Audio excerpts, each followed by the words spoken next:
نحمده ونصلي على رسوله الكريم أما بعد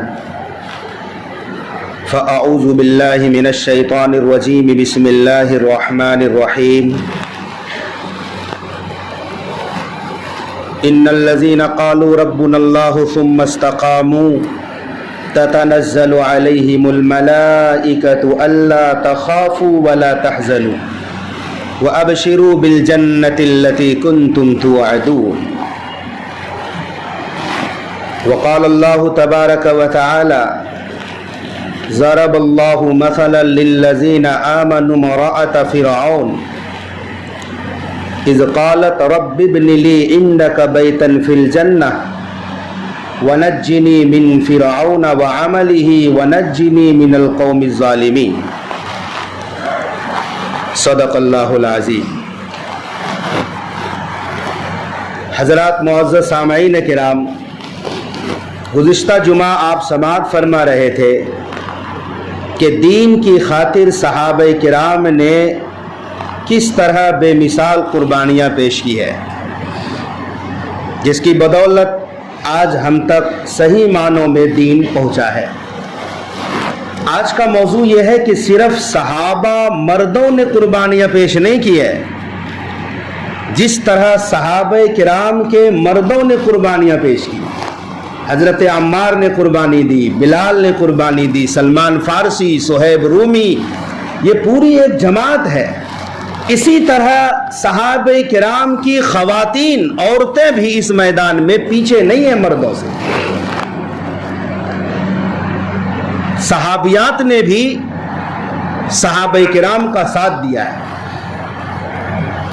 اور صرف صحابیات نہیں، قدیم زمانے میں بھی آپ دیکھیں، قرآن کریم کی سورہ تحریم پارہ نمبر 28 کی بالکل آخری 3 آیتوں میں اللہ تعالیٰ نے 4 عورتوں کا تذکرہ کیا ہے۔ 2 کافر عورتیں ہیں اور 2 مومن عورتیں ہیں۔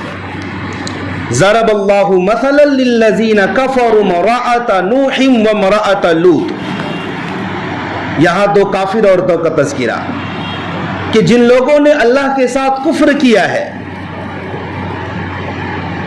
اللہ تبارک و تعالیٰ ان لوگوں کو مثال دیتا ہے نوح علیہ السلام کی بیوی اور لوط علیہ السلام کی بیوی کا۔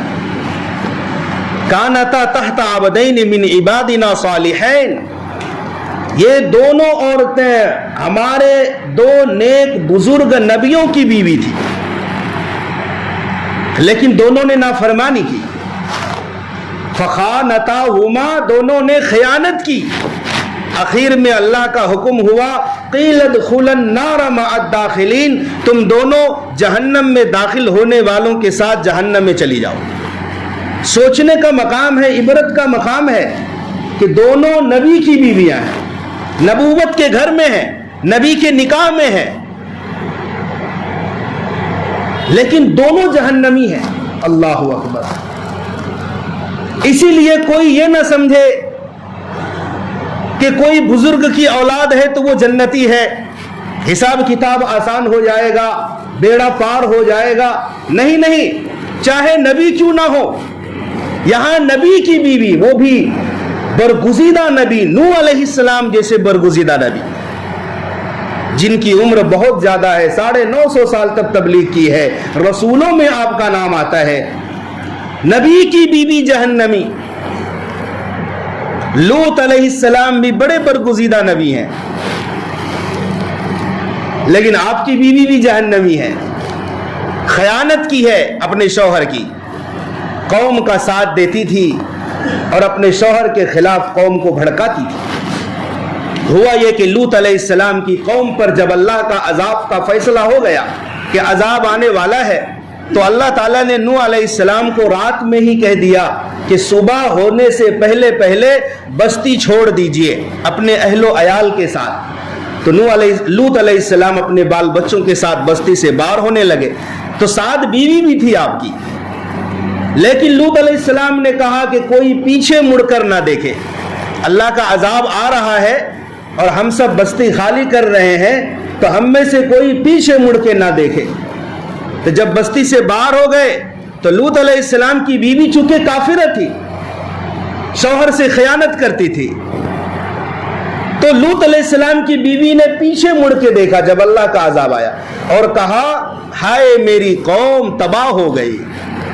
جو جس پتھر کا عذاب آیا تھا ایک بڑا پتھر اسی عین موقع پر لوط علیہ السلام کی بیوی کے سر پر لگا اور وہیں پر وہ ڈھیر ہو گئی.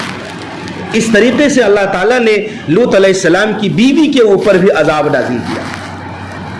پھر وہیں پر اللہ تبارک و تعالیٰ نے آگے دو مسلمان عورتوں کا تذکرہ کیا ہے.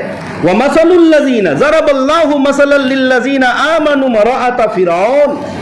جو لوگ اللہ پر ایمان رکھتے ہیں ان لوگوں کو اللہ تعالیٰ فرعون کی بیوی حضرت آسیہ کی مثال پیش کرتا ہے. اذ قالت رب ابن لی عندک بیتا فی الجنہ. یہ اس وقت ہوا جب فرعون کی بیوی آسیہ نے کہا کہ ربا آپ کے پاس جنت میں مجھے ایک گھر چاہیے, اپنے پڑوس میں ایک گھر میرے لیے بنا دیجیے. یہ اس وقت ہوا کہ جب حضرت موسیٰ علیہ السلام اور جادوگروں کا مقابلہ ہوا اور جادوگر مغلوب ہو گئے, موسیٰ علیہ السلام غالب آ گئے, جیت گئے. تو آسیہ نے پوچھا کیا ہوا؟ لوگوں نے کہا کہ موسیٰ اور ہارون جیت گئے ہیں.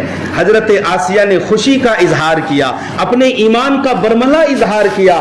فرعون کو پتہ لگ گیا, کہا کہ آسیہ تو اس شاہی شان و شوکت کے ساتھ زندگی گزارتی ہے, رانی ہے, ملکہ ہے, لیکن مجھے رب نہ مان کے موسیٰ علیہ السلام کے خدا کو رب کہتی ہے.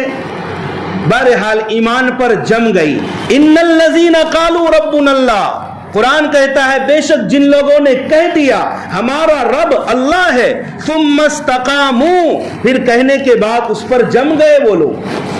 جمنا اصل چیز ہے, زبان سے کہہ دیا پھر اس پر جم گئے. بی بی آسیہ نے یہ جم کر مثال قائم کر دی ہے کہ صرف کہا نہیں زبان سے, ایمان کا اظہار ہی نہیں کیا, بلکہ جب مصیبت آئی تو پہاڑ کی چٹان کی طرح جم گئی ہے. فرعون نے عذاب دیا. کیسے؟ فرعون کا ایک لقب ٹائٹل ہے قرآن میں, میخوں والا فرعون. وَفِرْعَوْنَ ذِي الْأَوْتَادِ. فرعون کو اللہ نے پکڑا جو میخوں والا تھا. اوتاد میخوں والے کو. فرعون کی یہ عادت تھی کہ بڑے مجرم کو کہ دونوں چاروں ہاتھ پیر میں کیلیں گاڑ دیتا تھا فرعون, یہ میخوں والا. تو فرعون نے حضرت آسیہ کو اسی طرح کا عذاب دیا. چاروں ہاتھ پیر میں میخیں گاڑ دی, کیلیں گاڑ دی کہ حرکت نہ کر سکے. اور پھر محل کے اوپر سے ایک بڑا پتھر گرانے کا پلان تھا کہ آسیہ کے اوپر گرا دیا جائے گا. جب آسیہ نے یہ منظر دیکھا, فرعون کا محل سامنے ہے, تو وہیں پر آسیہ نے دعا کر دی جس کو اللہ نے قرآن کا حصہ بنا دیا. رب ابن لی عندک بیتا فی الجنہ. اللہ مجھے فرعون کا محل نہیں چاہیے, رب ابن لی میرے لیے بنا دیجئے, عندک بالکل اپنے پاس میں, بیتا فی الجنہ جنت میں ایک گھر. فرعون کا گھر نہیں چاہیے مجھے, جنت میں آپ کے پڑوس میں گھر چاہیے. پتھر کو گرا تو دیا, لیکن پتھر کے گرنے سے پہلے بی بی سیدہ کی جان اور روح پرواز کر گئی ہے. ڈٹ گئی وہ, مگر ایمان کا سودا نہیں کیا. حضرت آسیہ نے مثال قائم کر دی ہے کہ کیسے ایمان کے لیے ڈٹنا پڑتا ہے, جمنا پڑتا ہے. توحید کی امانت سینوں میں ہے ہمارے, آسان نہیں مٹانا نام و نشاں ہمارا. باطل سے ڈرنے والے اے آسمان نہیں ہم, 100 بار کر چکا ہے تو انتہا ہمارا. حضرات معزز سامعین کرام, پھر آگے ایک اور مسلمان عورت کا تذکرہ ہے. وَمَرْيَمَ ابْنَتَ عِمْرَانَ الَّتِي أَحْسَنَتْ فَرْجَهَا فَنَفَخْنَا فِيهِ مِنْ رُوحِنَا. اور مریم کے کیا کہنے, جو عمران کی بیٹی ہے, جس عورت نے اپنی عزت اور ناموس کی حفاظت کی ہے. پھر ہم نے مریم کے گریبان میں روح پھونک ڈالی. مریم نے بھی بڑی قربانیاں پیش کی. جب وہ کنواری تھی, جبریل امین کے پھونک مارنے سے وہ حاملہ ہو گئی, پیدائش کا وقت آیا. یہ بڑی پریشان کن مرحلہ تھا. قوم کیا کہے گی, لوگ کیا کہیں گے, اور لوگوں نے کہہ بھی دیا, جو نہیں کہنا تھا وہ بھی کہہ دیا. مریم یہ بچہ کہاں سے آیا؟ تیری امی اور تیرے ابو دونوں اچھے تھے, اچھے خاندان کی ہو, یہ بچہ پھر کہاں سے آیا؟ گویا لوگوں نے بدکاری کا الزام لگا دیا. ایسے موقع پر حضرت مریم نے صرف اللہ کے سامنے امید باندھ کر کھڑی ہو گئی اور اللہ سے لو لگائی رکھی, اللہ سے دعا کرتی رہی, اور قوم کے کہنے پر بچے کی طرف اشارہ کر دیا, مجھ سے نہ پوچھو, اس بچے سے پوچھو جو پیدا ہوا. لوگوں نے کہا بچہ کیا بولے گا؟ کہا بچہ وہی بولے گا جو تم بلوانا چاہتے ہو. فاشارت الی, حضرت مریم نے بچے کی طرف اشارہ کیا, بچہ بول پڑا, قال انی عبد اللہ, بے شک میں اللہ کا بندہ ہوں. دو مسلمان عورت کا اور دو کافر عورت کا تذکرہ کیا ہے. مسلمان ایمان والی خواتین نے اس طرح سے قربانیاں پیش کی ہے, قیامت تک آنے والے عورتوں کے لیے نمونہ اور قابل تقلید ہے. چنانچہ ہم دیکھتے ہیں اسلام میں, اس شریعت میں سب سے پہلے مسلمان ہونے والی صحابیہ کا نام حضرت خدیجہ رضی اللہ عنہا ہے. اس میدان میں تو مردوں کو بھی پیچھے چھوڑ دیا عورتوں نے. ہمارے آقا کملی والے محمد صلی اللہ علیہ وسلم پر جس ذات نے سب سے پہلے لبیک کہا ہے وہ ایک عورت ذات ہے, اور وہ اس طریقے سے کہ آپ صلی اللہ علیہ وسلم کو نبوت سے پہلے جب آپ کی عمر 40 سال کے قریب ہو گئی, تنہائی پسند ہونے لگی. آپ غار حرا چلے جاتے, کئی راتیں کئی دن کے بعد آتے. جب کھانا ختم ہوتا تو آپ حضرت خدیجہ کے پاس آتے, اور حضرت خدیجہ مالدار عورت ہے, یاد رکھو. مکہ مکرمہ کے لوگ سال میں 2 بڑے تجارتی قافلے کے ذریعے سرمایہ داری کا کام کرتے, تجارت کرتے تھے. یمن کی طرف قافلہ جاتا, شام کی طرف قافلہ جاتا, اور اصول یہ تھا کہ تمام لوگ اس قافلے میں مال تجارت جمع کرتے تھے. تو تمام مل کر جتنا مال جمع کرتے تجارت کے لیے, اکیلی خدیجہ کا مال ان سب سے زیادہ ہوتا تھا. اتنی مالدار عورت تھی. کیونکہ باپ مالدار تھا, اور باپ جب بوڑھا ہو گیا تو اپنی بیٹی خدیجہ کے حوالے سارا کاروبار کر دیا, لیکن کبھی خود سے سفر نہیں کیا آپ نے, عورت ہونے کے ناطے. وزیروں کو, نوکروں کو, ملازم کو بھیجتی تھی, جو نفع ہوتا پھر اس حساب سے اپنا تقسیم کر لیتی تھی. تو حضرت خدیجہ کو مال بہت زیادہ تھا. ایک مرتبہ حضرت خدیجہ نے سنا کہ محمد نامی کوئی نوجوان ہے, 25 سال عمر ہے, لیکن دیانت اور صداقت کا چرچا ہے. تو حضرت خدیجہ نے پیغام دیا کہ آپ میرا مال لے کر جائیں. تو اللہ کے نبی نے تجارت کیا حضرت خدیجہ کے مال سے. بہرحال بہت متاثر ہوئی, بہت زیادہ متاثر ہوئی, اور اپنی سہیلی نفیسہ کے ذریعے سے نکاح کا پیغام بھیجا. اللہ کے نبی نے کہا کہ نفیسہ میرے پاس مال ہے ہی نہیں, میں تو افلاس تنگ دستی میں مبتلا ہوں, میں کیسے نکاح کر سکوں؟ نفیسہ نے کہا اگر کوئی ایسی خوش قسمت عورت ہو جو آپ سے نکاح کرنے کے بعد آپ کی کفالت وہ خود کر لے, سنبھال لے آپ کو, تو آپ کا کیا کہنا ہے؟ کہا کہ ایسی خوش قسمت عورت کون ہے؟ کہا خدیجہ بنت خویلد ہے. ہمارے نبی نے اپنے چچا ابو طالب سے مشورہ کیا, انہوں نے حامی بھر لی, پھر نکاح ہو گیا. قرآن کریم کہتا ہے وَوَجَدَكَ عَائِلًا فَأَغْنَا, سورہ والضحیٰ میں ہے, اے نبی ہم نے آپ کو تنگ دست پایا تو ہم نے آپ کو غنی کر دیا.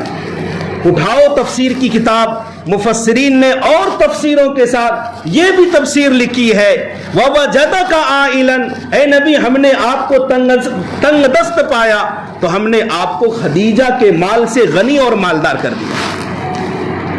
آپ نبوت ملنے کے بعد مکمل طور پر تبلیغ کے کام میں مشغول ہو گئے. مال کمانے, روزی روٹی کمانے اور حاصل کرنے کی فکر ختم ہو گئی, چونکہ خدیجہ کھڑی تھی آپ کے سپورٹ میں. تو ہوا یہ کہ ایک مرتبہ غار حرا میں آپ تھے یاد الہی میں, کھانا ختم ہو گیا اور حضرت خدیجہ گھر سے کھانا لے کر غار حرا چلی جا رہی.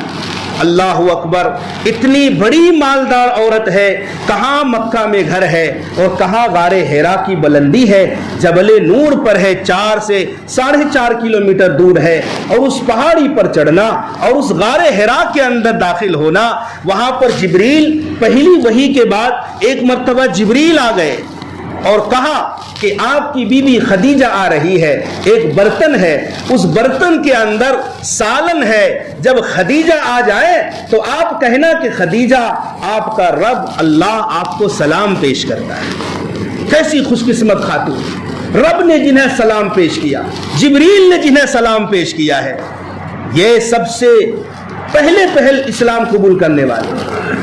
اور پھر آقا علیہ الصلوۃ والسلام کو جب نبوت ملی، اقرا بسم ربک الذی کی آیتیں نازل ہوئی، جب اللہ کے نبی سے جبریل نے کہا اقرا آپ پڑھیے، آقا نے فرمایا ما انا بقاری، میں نہیں پڑھ سکتا۔ جبریل نے 3 مرتبہ آقا کو دبایا اور بھیجا، پھر چھوڑ دیا، اور 4تھی مرتبہ جبریل خود پڑھنے لگا اقرا بسم ربک الذی خلق، 5 آیتیں سورہ علق کی، تو آقا نے اس کو یاد کر لیا، اپنے سینے میں بسا لیا۔ پھر کیا تھا، آپ کے اوپر لرزہ طاری ہو گیا، قرآن کی عظمت کی وجہ سے، جبریل کو دیکھنے کی وجہ سے۔ پھر آپ لڑکھڑاتے قدموں کے ساتھ گھر آئے تو کس عورت سے کہا تھا زملونی زملونی، مجھے کمبل اڑا دو، مجھے کمبل اڑا دو، سخت سردی لگ رہی ہے؟ وہ وہی تو تھی جس عورت کا نام خدیجہ بنت خویلد ہے، آپ کی جانثار غمگسار بیوی تھی۔ پھر آپ نے کمبل اڑائی ہے، جب آپ کو افاقہ ہوا، ہوش سنبھالا، سب کچھ درست ہو گیا، تو غار حرا کا سارا واقعہ آپ نے جس کو بتایا اس عورت کا نام حضرت خدیجہ ہے۔ یہ وہ مقام تھا، اگر شوہر لڑکھڑا جائے، شوہر بدحواس ہو جائے، بخار جیسی کیفیت ہونے لگے، آپ تھر تھر کانپ رہے ہوں، ایسے موقع پر ایک بیوی پریشان ہو جاتی ہے، بیوی چلانے لگتی ہے، حواس گم ہو جاتی ہے، لیکن ایسے موقع پر خدیجہ نے صبر کا دامن تھاما اور اللہ کے نبی کو وہ تسلی دی ہے کہ قیامت تک آنے والی عورتوں کے لیے نشان عبرت بن گئی۔ کیا تسلی دی؟ آپ کو کچھ بھی نہیں ہوگا، آپ کو کچھ بھی نہیں ہوگا۔ کیوں؟ آپ کے اندر ایسی صفات ہے، آپ قرض معاف کرتے ہیں، لوگوں کے قرض کو برداشت کرتے ہیں، مہمان نواز ہیں، لوگوں کے بوجھ کو اٹھاتے ہیں، یتیموں غریبوں مسکینوں کا آپ خیال رکھتے ہیں، اور جس کے اندر ایسی خوبیاں اور صفات ہوں، اللہ ایسے شخص کو ضائع نہیں کرتا ہے۔ حضرت خدیجہ نے تسلی دی ہے۔ ڈاکٹر اسرار الحق صاحب رحمت اللہ علیہ، یہ بڑے مفسر قرآن گزرے ہیں پڑوسی ملک کے، انہوں نے ایک بڑی اچھی بات لکھی ہے۔ وہ لکھتے ہیں کہ حضرت خدیجہ نے جو آپ کو تسلی دی عین موقع پر، حضرت خدیجہ سے آپ کو سہارا ملا، دلار ملا، یہ صرف بیوی والا دلار نہیں ملا ہے، حضرت خدیجہ سے جہاں بیوی والا دلار پیار ملا ہے، وہاں حضرت خدیجہ سے آپ کو ماں والا بھی پیار ملا ہے۔ 40 سال کی عمر ہے خدیجہ کی، 25 سال کے اللہ کے نبی 40 سال کے اللہ کے نبی ہیں تو 55 سال کی حضرت خدیجہ ہے۔ بیوی والا پیار تو ملتا ہی تھا، ماں والا بھی دلار ملا ہے۔ ایسے موقع پر سنبھالا حضرت خدیجہ نے، دلاسا دیا، تسلی دی ہے۔ پھر حضرت خدیجہ نے آپ کو لیا اور اپنے چچا زاد بھائی ورقہ بن نوفل، مکہ مکرمہ میں ایک صحیح العقیدہ شخص تھا، تورات و انجیل کا پڑھا ہوا شخص تھا، حضرت خدیجہ ان کے پاس لے کر گئی اور سارا واقعہ اور ماجرا سنایا۔ تو ورقہ بن نوفل نے کہا کہ خدیجہ یہ وہی فرشتہ ہے جو موسیٰ علیہ السلام کے پاس آیا کرتا تھا، یہ تو نبی آخر الزماں بننے والا ہے، اے کاش میں اس وقت زندہ رہتا جب اس کی قوم اسے مکے سے باہر نکال رہی ہوگی، تو میں اس وقت اس شخص کی ضرور مدد کرتا۔ اے خدیجہ یہ نبی آخر الزماں بننے والا ہے۔ یہی وہ موقع تھا جب ورقہ بن نوفل سے سنا خدیجہ نے کہ یہ نبی بننے والا ہے، اسی وقت حضرت خدیجہ نے ایمان قبول کر لیا اور مسلمان ہو گئی۔ وہاں پر کوئی اور نہیں تھا، ابو بکر بھی نہیں تھا، حضرت علی بھی نہیں تھا، سب سے پہلے حضرت خدیجہ ایمان قبول کرتی، کروڑوں کی جائیداد نبی کے قدموں پر قربان کر دیتی ہے۔ اسی لیے جب آپ کی وفات ہوئی آپ نے اس سال کا نام عام الحزن رکھا، غم کا سال۔ جب آپ انتقال کر جاتی ہے تو اللہ کے نبی مقام جیہون میں، جہاں آج جنت المالا قبرستان مکے میں، قبر کھودی گئی اور آپ کو اندر رکھ کر اللہ کے نبی نے آسمان کی طرف دیکھا، پھر خدیجہ کی طرف دیکھا۔ نماز جنازہ مشروع نہیں ہوا تھا، بغیر جنازے کے دفن ہوئی۔ پھر اللہ کے نبی نے دعائے مغفرت کی ہے۔ شعب ابی طالب میں 3 سال مکے کے مشرکین نے آپ صلی اللہ علیہ وسلم کو بنی ہاشم پورے خاندان کے ساتھ 3 سال کے لیے بائیکاٹ کیا تھا کہ اس خاندان سے لین دین بند، شادی بیاہ بند، آنا جانا سلام دعا سب بند۔ 3 سال تک لوگ پریشان ہو گئے تھے، یہاں تک فقر و فاقہ کی نوبت آئی کہ لوگ درختوں کے پتے کھانے پر مجبور ہو گئے۔ اس 3 سالہ قید اور بائیکاٹ میں ام المومنین حضرت خدیجہ رضی اللہ تعالی عنہا بھی بنفس نفیس شامل۔ پھر یہ ہے کہ آپ صلی اللہ علیہ وسلم کی بیٹیوں نے بھی قربان دی، اسی خدیجہ کی لڑکیوں نے۔ آپ کی ساری بچیاں حضرت خدیجہ ہی سے ہیں۔ رقیہ کا نکاح ہوا تھا ابو لہب کے بیٹے عتبہ سے،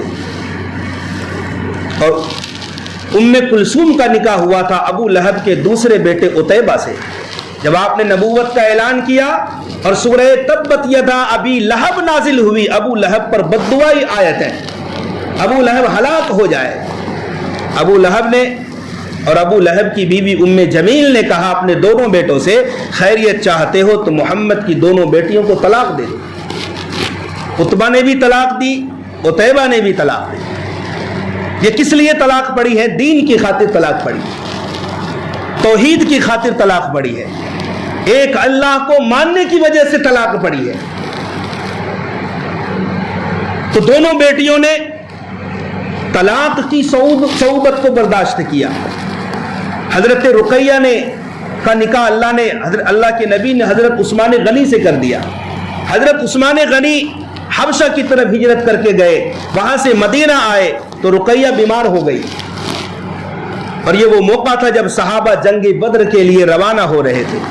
اللہ کے نبی نے حضرت عثمان سے کہا کہ تم مدینہ میں ٹھہر کر رقیہ کی تیمارداری کرو، دیکھ بھال کرو۔ جب جنگ بدر میں مسلمانوں کو شاندار فتح نصیب ہوئی اور زید ابن حارثہ فتح کی خوشخبری لے کر مدینہ آئے تو کیا دیکھا؟ رقیہ انتقال کر گئی ہے، اور لوگ جنت البقیع کے اندر دفنا کر کچھ لوگ مٹی ڈال رہے ہیں قبر پر، اور کچھ لوگ مٹی ڈال کر واپس آ رہے ہیں۔ حضرت عثمان جنگ بدر میں شریک نہیں تھے، لیکن آپ کا نام جنگ بدر میں شریک ہونے والوں میں شمار ہوتا ہے۔ حضرت عثمان بدری صحابی، لیکن بدر گئے نہیں۔ یہ واحد صحابی ہیں جنہوں نے بدر میں شرکت نہیں کی، لیکن بدری صحابی میں آپ کا نام شمار ہوتا ہے، کیونکہ آپ اللہ کے نبی کے حکم کے مطابق مدینہ میں موجود ہیں۔ میرے بھائیو، امام طبرانی علیہ الرحمہ نے المعجم الاوسط میں نقل کیا ہے کہ صحابیہ کا کلیجہ ایسا مضبوط تھا، دین کی خاطر ایک بوڑھی عورت کو جب پتہ چلا، اور یہ افواہ شیطان نے پھیلائی کہ نعوذ باللہ محمد صلی اللہ علیہ وسلم جنگ احد میں شہید ہو گئے۔ احد بہت زیادہ لمبا دور نہیں ہے مدینہ سے، تو ایک بوڑھی عورت نکلی دیکھنے کے لیے پریشان کن حالت میں، تو پتہ چلا کہ اس عورت کے کئی رشتہ دار دنیا سے چلے گئے، شہید ہو گئے اسی لڑائی، شوہر، بیٹا، بھائی وغیرہ سب شہید ہو گئے۔ لیکن اس عورت نے کسی کے بارے میں نہیں پوچھا، کہا صرف مجھے بتا دو کالی کملی والے محمد عربی صلی اللہ علیہ وسلم کیسے ہیں؟ لوگوں نے کہا وہ تو خیریت سے ہیں۔ کہا ذرا مجھے ایک نظر دیکھ لینے دو۔ جب دیکھا تو اللہ کے نبی کے قریب آئی اور اللہ کے نبی کے کپڑے کا دامن مبارک پکڑ کر فرمایا، کہا کہ واللہ آپ خیریت ہیں تو مجھے کچھ بھی پرواہ نہیں، کوئی دکھ تکلیف نہیں ہے، آپ زندہ صحیح سلامت ہیں تو میرے لیے ساری مصیبتیں برداشت کر جانا آسان ہے۔ یہ ایک صحابیہ کا جذبہ تھا۔ حضرت صفیہ رضی اللہ تعالیٰ عنہ یہ اللہ کے نبی کی پھوپھی ہیں۔ اللہ تعالیٰ نے بہترین توانائی عطا فرمائی تھی, جسمانی قوت عطا فرمائی تھی. آپ تندرست صحت مند تھی, اتنی صحت مند تھی کہ غزوہ خندق کے موقع پر تمام صحابہ خندق کی لڑائی میں مشغول تھے. عورتوں کو اللہ کے نبی نے قلعے میں ایک جگہ محفوظ مقام پر رکھا تھا, پردے کا انتظام تھا. کچھ یہودیوں کو شرارت سوجھی اور آپس میں طے کیا کہ کوئی ایک جا کر دیکھ کر آؤ کہ عورتوں میں بھی مسلمان مرد فوج موجود ہے یا نہیں. اگر مرد نہیں ہوں گے تو ہم سب جا کر حملہ کر دیں گے, عورتیں ہی تو ہیں. ایک یہودی کو بھیجا, وہ دیوار پھلانگ رہا تھا. وہ یہودی حضرت صفیہ نے دیکھ لیا. عورتوں کے مجمع میں صرف ایک صحابی تھے مرد, حضرت حسان بن ثابت, وہ بوڑھے تھے. تو صفیہ جو اللہ کے نبی کی پھوپھی ہے, انہوں نے کہا حضرت حسان سے کہ دیکھو کوئی یہودی دیوار پھلانگ رہا ہے, آپ جا کر اس کو نمٹا دو. حضرت حسان بن ثابت نے کہا کہ میں بوڑھا ہوں, ضعیف ہوں, میں مقابلہ نہیں کر سکتا. پھر کیا تھا, حضرت صفیہ آگے بڑھی اور اللہ کے نبی نے جو کیمپ لگایا تھا اسی کا ایک بانس اکھاڑا اور اس یہودی کے سر پر اتنی شدت کے ساتھ وار کیا کہ سر پھٹ گیا. پھر اسی یہودی کے تلوار سے سر کاٹ کر الگ کیا اور خیمے کے باہر پھینک دیا. جب یہودیوں نے دیکھا کہ میرا ساتھی تو مارا گیا, تو کہا کہ شاید محمد نے عورتوں کے خیمے میں بہت سارے مرد فوج کو چھوڑ رکھا ہے, لہٰذا ہم مقابلہ نہیں کر سکتے. وہ سارے یہودی بھاگ گئے. تو اس طریقے سے صحابیات نے بھی قربانیاں پیش کی ہیں. جنگ احد میں حضرت حمزہ شہید ہوئے, یہی حضرت صفیہ گئی تھی اپنے بھائی کو دیکھنے, اور حضرت حمزہ کا بے دردی کے ساتھ مسلح کیا گیا تھا. شہید کرنے کے بعد آپ کے ناک, کان اور دیگر عضو کاٹ لیے گئے تھے, پہچاننا مشکل تھا. آقا علیہ السلام گش کھا جاتے تھے یہ منظر دیکھ کر. تو حضرت صفیہ بھاگی بھاگی آ رہی تھی. اللہ کے نبی نے حضرت زبیر سے کہا اپنی اماں کو روکو, وہ تاب نہ لا سکے گی اپنے بھائی کو دیکھ کر. جب حضرت صفیہ سے کہا گیا, کہا کہ میں وہ زمانے جاہلیت کی عورت نہیں ہوں کہ اپنے بھائی کی لاش کو دیکھ کر واویلا کروں گی, چیخو پکار کروں گی, میں تو شاباشی دینے آئی. چنانچہ گئی اور اپنے بھائی کو دیکھا, کہ الہی تو راضی ہو جا, میں نے تیرے دین کے خاطر اپنے بھائی کو بھی قربانی کیا ہے. تو صحابہ کرام نے کہ صرف مردوں نے قربانیاں پیش نہیں کی, ہر موڑ پر اور ہر جگہ ہر لحاظ سے صحابیات نے بھی دین کے لیے قربانیاں پیش کی. حضرت خنسا کو آپ دیکھیں, 4 جوان بیٹے ہیں, ایسی مثال قائم کر دی قیامت تک مثال پیش نہیں کر سکتی کوئی. 4 جوان بیٹے, عراق میں لڑائی ہو رہی تھی, جنگ قادسیہ, 4 بیٹے کو شاعرہ تھی, شعر پڑھ پڑھ کر, رجزیہ اشعار پڑھ کر اپنے بچوں کو ابارتی تھی. 4 جوان بیٹے یکے بعد دیگرے میدان کارزار میں گئے اور سب کے سب شہید ہو گئے. 4 بیٹے جو زندگی کا سہارا تھے, سب کے سب شہید ہو گئے دین کی خاطر. اور کہا اللہ کا لاکھ لاکھ شکر ہے, شاید میں پہلی وہ خاتون ہوں گی جن کے سر پر 4 شہیدوں کی ماں کا صحرا سجے گا. اللہ تبارک و تعالی ان تمام صحابہ اور صحابیات کی قربانیوں کو شرف قبول عطا فرمائے.